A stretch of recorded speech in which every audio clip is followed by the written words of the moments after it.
Indian Prime Minister Narendra Modi is expected to meet with the Tesla CEO Elon Musk, and the meeting is scheduled to take place in New York.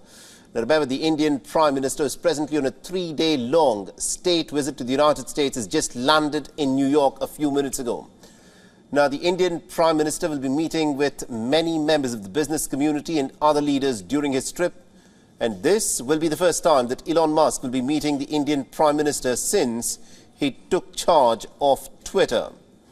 And according to sources, the Indian Prime Minister's talks with Elon Musk will focus on Tesla's foray into the Indian market. And Musk has said that he is very serious about Tesla's plans to establish a manufacturing base in India.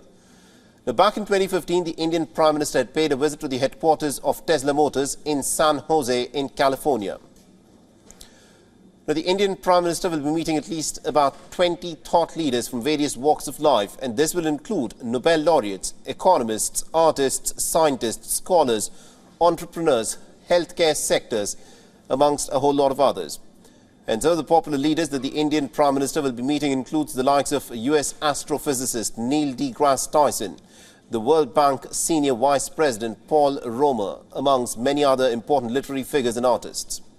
And before flying to the United States, the Indian Prime Minister also gave an interview to the Wall Street Journal.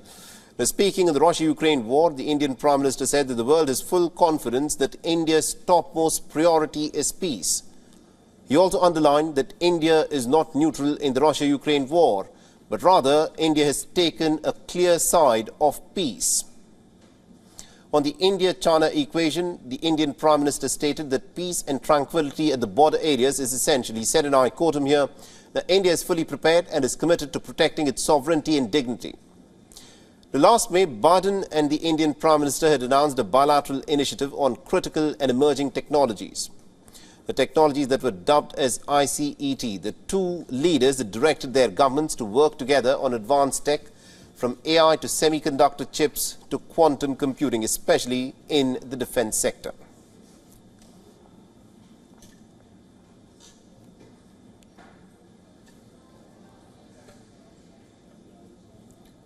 All right, now to give us more perspective in terms of what, of course, is happening on the ground, we're being joined in by WION's Siddhant, who is joining us live from New York, and we also have Susan Tehrani, who will also be joining us live from New York. Now, Siddhant, let me begin with you first. We are given to understand that the Indian Prime Minister has just landed in the United States, and with this, it's the next 3-4 days are going to be very, very hectic.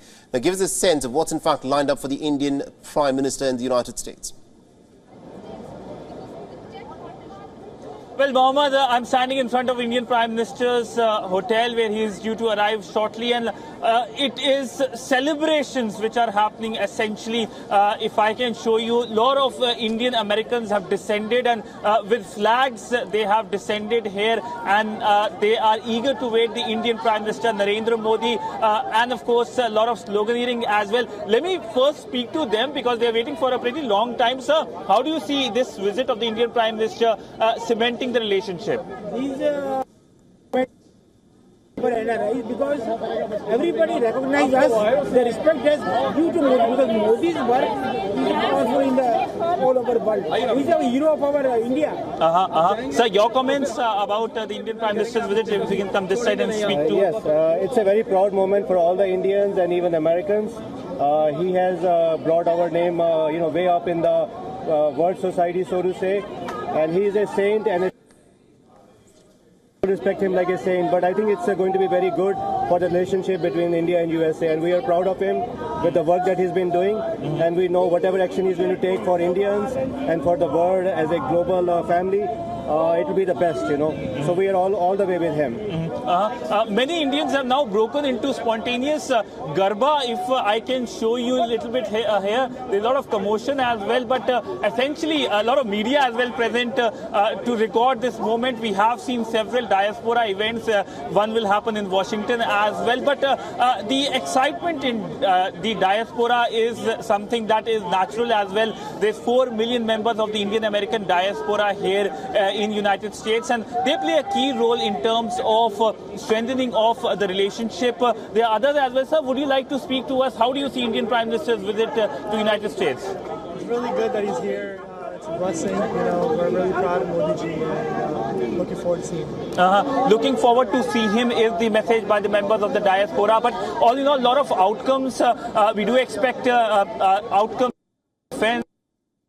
Something we have been talking about. We saw the presser by the White House official who clearly said that India is a great power.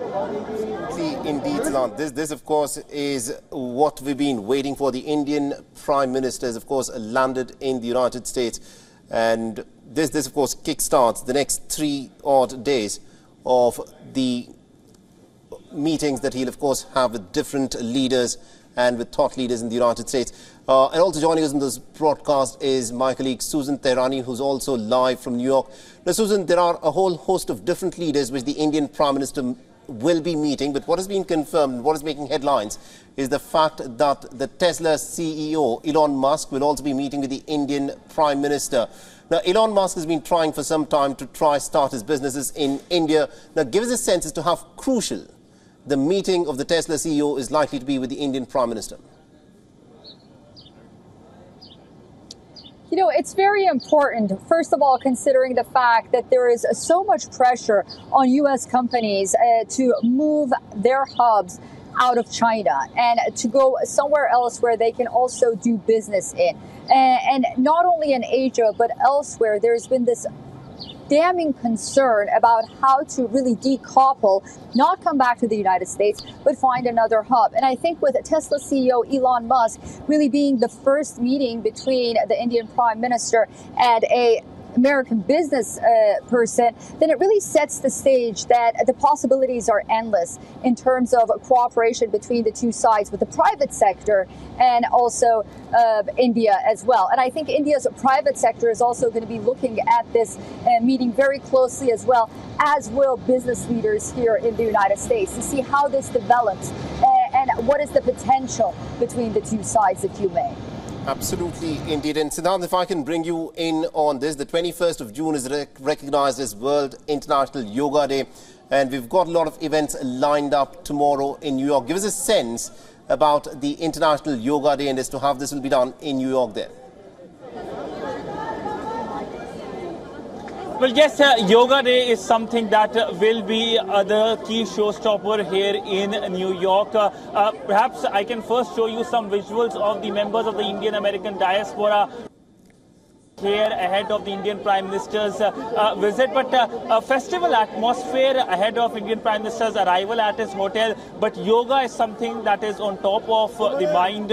We know that several diplomats, influencers will be present at the Yoga Day celebration, and it was Indian Prime Minister Narendra Modi who gave the idea of Yoga Day way back in 2014 during his first address at the United Nations General Assembly, and since then this has become an annual festival of sort in terms of Yoga Day.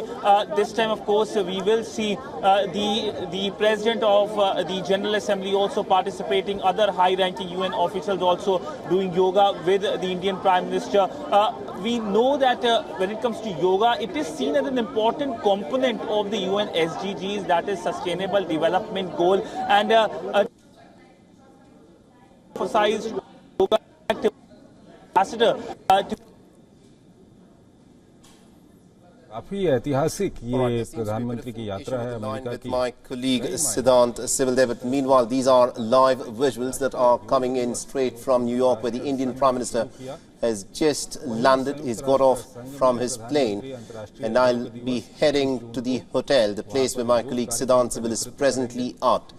And that is, of course, the hotel where the Indian Prime Minister will be residing at during his stay in New York. Remember, this is an important visit, a very crucial visit, especially because this also happens to be the first official state visit by the Indian Prime Minister Narendra Modi to the United States of America. He'll also be addressing the joint sitting of the Congress within the United States. So we've got a lot lined up in terms of this visit by the Indian Prime Minister, and what needs to be said is also about the enthusiasm of the Indian diaspora, the members of the Indian community who, of course, come, and this happens no matter where the Indian Prime Minister Narendra Modi travels.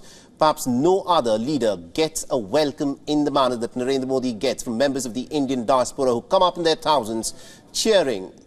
And it's a rock star sort of a welcome that the Indian Prime Minister gets, which no other world leader gets from members of their diaspora. And this is something which is a unique feature of the Indian Prime Minister. No matter wherever he goes, there are thousands upon thousands of teeming members of the Indian diaspora who, of course, line up to welcome the Indian Prime Minister. And this is a crucial visit by the Indian Prime Minister. These are scenes from just a little while back of the Indian Prime Minister being welcomed by the dignitaries as his plane landed in the United States of America. And also my colleague Susan Tehrani is still with us. Susan, this is the Indian Prime Minister's first official state visit. There are several events that have been planned up. But one of the aspects that will be talked about a lot is also about the deepening relationship between India and the United States. And something that a lot of people will be commenting upon is the willingness of the United States to perhaps now share defense technology with India to a certain extent. The reason why India, over the course of the last several decades, has been purchasing a lot of military hardware from Russia and the erstwhile Soviet Union, because Soviet Union was much more inclined to share defense technologies, but now the United States seems to be pretty open to sharing at least some bit of its defense technologies with India. That's very true. And the United States, as you well know, is very selective and very careful on which countries and who it shares its intelligence, its technology with, notably in the line of defense. And it's been very sort of secretive in that sense. So this is why, one of the reasons why this is such an important development, if it does go through, with the jet engines and with GE also cooperating, that being an American company. Again, it goes back to not only, the governments collaborating together, but how, private companies can also collaborate together as well. So yeah, that's a very nuanced issue about the United States, that it doesn't share technology very easily. And I think the United States understands that, as one official said, this partnership is the partnership of the century between the United States and India. And the probably closest ally that the United States has in the region would be India at this point. So it would be strategically beneficial for Washington to do this. And I think that's why they're moving forward with something like Absolutely, this. indeed. And I think that sums up really well the relationship of the 21st century. That is how this has to be put it. Thank you very much indeed to both Susan Tehrani and also to Siddhant Sibil for joining us and getting us all those updates there.